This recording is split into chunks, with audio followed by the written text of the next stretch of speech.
Hey friends, and welcome to another 5-minute or less game review. For more reviews like this, please hit that sub button. Today we're going to be talking about Moana. Windbound? Windbound is an action-adventure game where you play as this warrior? She doesn't really have a name, but combine Breath of the Wild Link with Wind Waker Link and Moana and you're good to go. This silent protagonist was separated from her family during a storm at sea.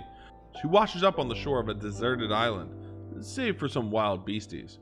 Using her trusty survival knife. That's not a knife. That's a knife. The warrior will gather resources to create tools to assist her in her journey. Boats for travel, bags to hold additional equipment, fires for cooking food to keep your health and stamina up. Spears and ranged weapons are all at your fingertips with the crafting system.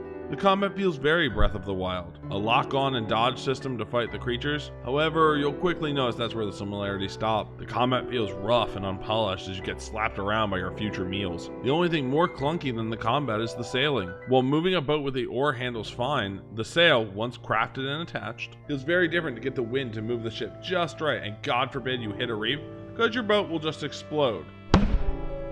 Your goal is to find your way home by surviving through 5 chapters, gathering sea shards, a resource used to grant yourself blessing, but be very, very scared of death. For death in this game is savage. There are 2 difficulties in this game, survivalist and storyteller. Storyteller that makes it upon death you keep everything in your inventory and your progress. Yes, you heard me right, progress. Because on survivalist, death only allows you to keep items on your person and in your held inventory slots, and resets you back to chapter 1, no matter where you are in the storyline, even if you were, in the last chapter.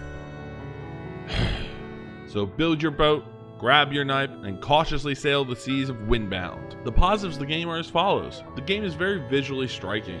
It has a wonderful and beautiful art style that fills each frame with life. The soundtrack featured in this video is a peaceful melody that follows you through the seas as you sail. And the crafting system, you get recipes with every resource you pick up, which is helpful when trying to upgrade your gear and encourages exploration.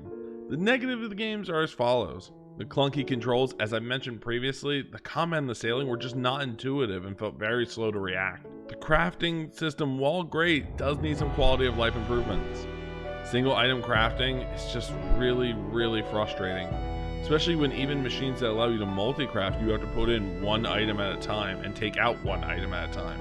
And it's directionless. Even with Breath of the Wild, which is a very open world game, they give you some direction. This game kind of tosses you in the deep end, pun intended, with no help and expects you to figure it out. So should you play Windbound? If you're a massive fan of both Wind Waker and Breath of the Wild, I say go for it. But no matter who you are, I would wait for a sale.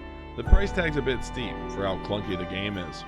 And that's our time. Please hit that sub button. Come check us out Monday through Friday on Twitch, and happy sailing.